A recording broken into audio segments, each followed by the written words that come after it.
Hindi medium students जागरूक हो जाएं और रेलवे प्राइवेटाइजेशन के खिलाफ आंदोलन करें, अन्यथा आपकी सरकारी नौकरी का सपना चकनाचूर हो जाएगा। Hello friends, I am Nandini. I am from Bihar and currently I am preparing for competitive exams. And the reason why I am making this video is because मैं कुछ दिन पहले Facebook पर एक पोस्ट देख रही थी जिसमें एग्जैक्टली सेम लाइन लिखी हुई थी कि हिंदी मीडियम स्टूडेंट्स जागरूक हो जाएं और रेलवे प्राइवेटाइजेशन के खिलाफ आंदोलन करें। दोस्तों, कुछ लोग रेलवे प्राइवेटाइजेशन के फेवर में हैं, कुछ लोग रेलवे प्राइवेटाइजेशन के अगेंस्ट में हैं, लेकिन हमारे रेलवे मिनिस्टर श्री पीयूष गोयल जी का कहना है कि रेलवे प्राइवेटाइज नहीं हो रही है। उनके एक स्टेटमेंट के अकॉर्डिंग रेलवे का निजीकरण नहीं किया जा रहा है, जैसी रेलवे की सेवाएं चल रही थी वैसी ही चलेंगी। सिर्फ 109 रूटों पर 151 ट्रेनें निजी भागीदारी से चलाई जाएंगी, जिनका कि पहले से चल रहे रेलवे पर कोई असर नहीं पड़ेगा, बल्कि जॉब अपॉर्चुनिटीज और क्रिएट होंगी। तो दोस्तों, सबसे पहले जानते हैं कि प्राइवेटाइजेशन का क्या मतलब होता है, क्या कॉन्सेप्ट है प्राइवेटाइजेशन का। दोस्तों, प्राइवेटाइजेशन सिर्फ इतना नहीं होता है कि किसी कंपनी को पूरी तरह से जब हम प्राइवेट इन्वेस्टर्स को दे देते हैं तभी प्राइवेटाइजेशन नहीं कहलाता है, बल्कि थोड़ी सी या छोटी सी निजी भागीदारी भी सरकारी क्षेत्र में प्राइवेटाइजेशन के अंतर्गत आती है। इंडिया में मेनली 3 कॉन्सेप्ट्स हैं प्राइवेटाइजेशन के। पहला डिसइन्वेस्टमेंट, दूसरा डिस्प्लेसमेंट, तीसरा डेलीगेशन। दोस्तों, डिसइन्वेस्टमेंट आमतौर पर तब किया जाता है जब कोई सरकारी कंपनी उस तरह परफॉर्म नहीं कर पाती है जिस तरह की उससे एक्सपेक्ट किया जा रहा था कि वो परफॉर्म करेगी। सीधे शब्दों में कहें तो जब कोई सरकारी कंपनी घाटा करती है तब उसके साथ डिसइन्वेस्टमेंट किया जाता है, तब प्राइवेट इन्वेस्टर्स को उसका शेयर्स या पूरी कंपनी बेच दी जाती है ताकि उससे प्रॉफिट कमाया जा सके। दूसरा है डिस्प्लेसमेंट। दोस्तों, इस केस में सबसे पहले डीरेगुलेशन किया जाता है जिससे कि प्राइवेट इन्वेस्टर्स को बाजार में एंट्री मिल जाती है और वो गवर्नमेंट कंपनीज के साथ कंपीट करते हैं। और हम सभी को पता है फ्रेंड्स, जब प्राइवेट कंपनीज किसी गवर्नमेंट कंपनी के साथ कंपीट करेगी तो ऑब्वियसली प्राइवेट कंपनीज जीतेगी, क्योंकि प्राइवेट कंपनीज हम पब्लिक को ज्यादा सर्विसेज, ज्यादा अच्छी सर्विसेज प्रोवाइड करती है सही प्राइसेस पर। आप एग्जांपल ले लीजिए बीएसएनएल का। बीएसएनएल के साथ क्या हुआ, जब private companies, private telecom companies आई तो बीएसएनएल धीरे धीरे डिस्प्लेस हो गया, क्योंकि हमें प्राइवेट टेलीकम्युनिकेशन कंपनीज ने सही सर्विसेज दी सही प्राइसेस पे। तीसरा है डेलीगेशन। डेलीगेशन इंपॉर्टेंट है दोस्तों, क्योंकि इसमें सरकार की पूरी ओनरशिप रहती है कंपनी पे, सरकार ही मालिक रहता है कंपनी का, जिम्मेदारी पूरी तरह से सरकार की होती है उस कंपनी की, मगर जो इसके सर्विसेज हैं, जो एक्टिविटीज हैं, वो सभी सर्विसेज एक प्राइवेट कंपनी हैंडल करती है। जैसा कि अभी रेलवे के साथ होने जा रहा है कि 109 रूटों पे 151 ट्रेनें प्राइवेट इन्वेस्टर्स रेगुलेट करेंगे, मगर पूरी तरह से रेलवे सरकार की रहेगी। लेकिन दोस्तों, इस सारे कॉन्सेप्ट के अकॉर्डिंग ये साफ है कि रेलवे का प्राइवेटाइजेशन हो रहा है। तो देखते हैं रेलवे के प्राइवेटाइजेशन होने के क्या क्या एडवांटेजेस हो सकते हैं और क्या डिसएडवांटेजेस हो सकते हैं। तो पहला डिसएडवांटेज है कि फेयर काफी बढ़ जाएगा। दूसरा, परमानेंट जॉब लॉसेस, पॉसिबल है कि कुछ परमानेंट जॉब की क्षति हो सकती है। तीसरा, कोचेज में जनरल कोचेज नहीं होंगे, स्लीपर कोचेज नहीं होंगे। दोस्तों, अगर एडवांटेज की बात करें तो थोड़े ज्यादा हैं, जैसे कि पहला, टाइमली सर्विसेज आपको प्रोवाइड की जाएंगी, ट्रेन ना के बराबर लेट होंगी। दूसरा, क्लीनलीनेस, ज्यादा साफ सफाई आपको मिलेंगी in comparison to government trains. तीसरा, रेलवे का इंफ्रास्ट्रक्चर डेवलप होगा, हमारे जो रेलवे प्लेटफॉर्म्स हैं वो ज्यादा अच्छे लगेंगे, वो ज्यादा क्लीन लगेंगे। चौथा, जितने भी कोचेज हैं प्राइवेट ट्रेन्स के वो सभी इंडिया में बनवाए जाएंगे, जिनसे कि मेड इन इंडिया को बूस्ट मिलेगा।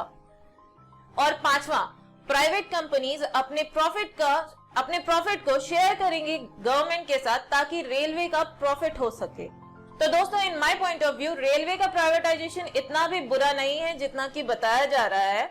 मेरे ख्याल से सही है।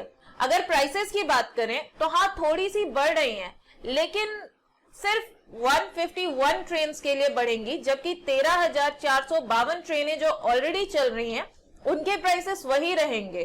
तो मुझे नहीं लगता कि प्रॉब्लम होगी नॉर्मल पब्लिक को आने जाने में, क्योंकि वो किसी भी ट्रेन को ऑप्ट कर सकते हैं, चाहे वो गवर्नमेंट ट्रेन को ऑप्ट करें चाहे प्राइवेट ट्रेन को ऑप्ट करें।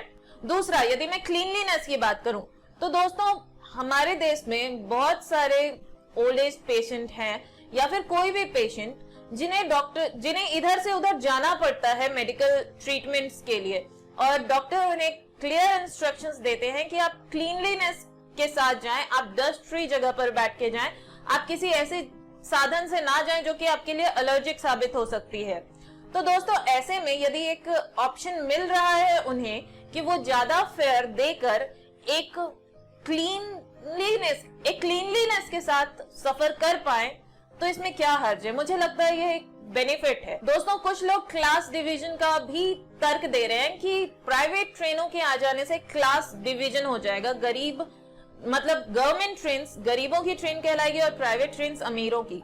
तो मैं उसमें बता दूं कि क्लास डिवीजन हमेशा से ही रहा है रेलवे में। कभी भी रेलवे सारे पैसेंजर्स को एक साथ ट्रैवल नहीं करवाती है। जनरल क्लास होते हैं, स्लीपर कोचेज होते हैं, टियर 1, टियर 2, टियर 3 होते हैं, और उन सभी का फेयर अलग अलग होता है। जनरल क्लास का फेयर कम होता है, उससे ज्यादा स्लीपर क्लास का होता है, और फिर उससे ज्यादा अकॉर्डिंगली टियर 1, टियर 2 और टियर 3 का होता है। तो दोस्तों यहाँ पर क्लास डिवीजन का तर्क तो बिल्कुल नहीं चलेगा। अगर मैं बात करूं जॉब क्रिएशंस की, तो पॉसिबल है कि परमानेंट जॉब्स थोड़े कम हो जाए, जो कि अभी भी मिलेंगे, डेफिनेटली मिलेंगे, क्योंकि 13,452 ट्रेनें ऑलरेडी सरकार की चल रही है और वो चलेंगी ही, वो कम नहीं होने वाली है। तो परमानेंट जॉब्स, परमानेंट वैकेंसीज तो आएंगी ही आएंगी, लेकिन हो सकता है कि कुछ कम हो, लेकिन कैजुअल जॉब्स तो क्रिएट होंगे ही होंगे, क्योंकि 151 एक्स्ट्रा ट्रेन आएगी, एक्स्ट्रा जॉब अपॉर्चुनिटी होगी। तो in my point of view railway privatisation इतना भी बुरा नहीं है। इसके पॉजिटिव एस्पेक्ट्स को आप देख सकते हैं, जो कि बेहतर है। अब बात करते हैं कि रेलवे कॉम्पिटिटिव एग्जाम्स की तैयारी करने वाले स्टूडेंट्स की लाइफ पे कैसे असर डाल रहा है। तो मैं आपको बता दूं कि जो स्टूडेंट्स जिनकी इंग्लिश कमजोर है, जो इंग्लिश में वीक रहते हैं मगर उनकी हिंदी अच्छी है और वो हिंदी में कंफर्टेबल हैं, उनके लिए सरकारी नौकरी पाने का रेलवे एक अच्छा जरिया होता है, क्योंकि रेलवे में इंग्लिश नहीं पूछा जाता। लेकिन दोस्तों मैं एक बात पूछना चाहती हूँ कि आप कब तक इंग्लिश को बहाना बनाकर बैठे रहेंगे? कब तक आप इग्नोर करेंगे इंग्लिश को? आपको पता है आगे आने वाली जनरेशंस के लिए इंग्लिश कितना इंपॉर्टेंट है। आपको पता होना चाहिए कि सुप्रीम कोर्ट और हाई कोर्ट की प्रोसीडिंग्स इंग्लिश में ही होती है, और इंडिया में रेलवे को छोड़कर और कोई कॉम्पिटिटिव एग्जाम्स नहीं है जिसको कि क्लियर करने के लिए आपको इंग्लिश की जरूरत ना पड़े। इसलिए दोस्तों इम्पोर्टेंट है कि आप अपने कंफर्ट जोन से निकले और प्लीज इंग्लिश को सीखने की कोशिश करें।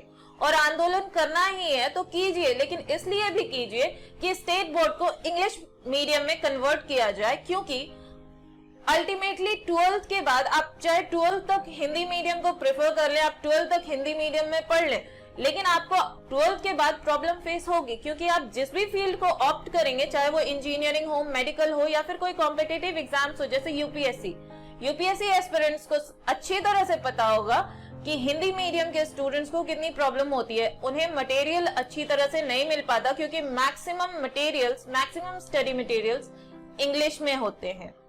तो दोस्तों बहाने बनाना छोड़िए, प्लीज शुरू से ही इंग्लिश सीखिए और इंग्लिश सीखने के लिए कोई बहाना मत बनाइए। लास्टली मैं यही कहना चाहती हूँ कि रेलवे प्राइवेटाइजेशन के दोनों ही एस्पेक्ट्स हैं, कुछ अच्छे कुछ बुरे, लेकिन अच्छे एस्पेक्ट्स थोड़े ज्यादा हैं। और कॉम्पिटिटिव एग्जाम्स के स्टूडेंट जिन्हें इंग्लिश में दिक्कत होती है, मैं समझती हूँ आपकी दिक्कत को, मगर इंग्लिश आज की जरूरत है, प्लीज सीखिए। और मैं गवर्नमेंट से रिक्वेस्ट करती हूँ कि प्लीज आप स्टेट बोर्ड को भी इंग्लिश मीडियम कर दें, ताकि स्टूडेंट्स को आगे चलकर इतनी परेशानी ना उठानी पड़े, वो पहले से ही शुरू से ही खुद को इंग्लिश मीडियम में ढाल सकें।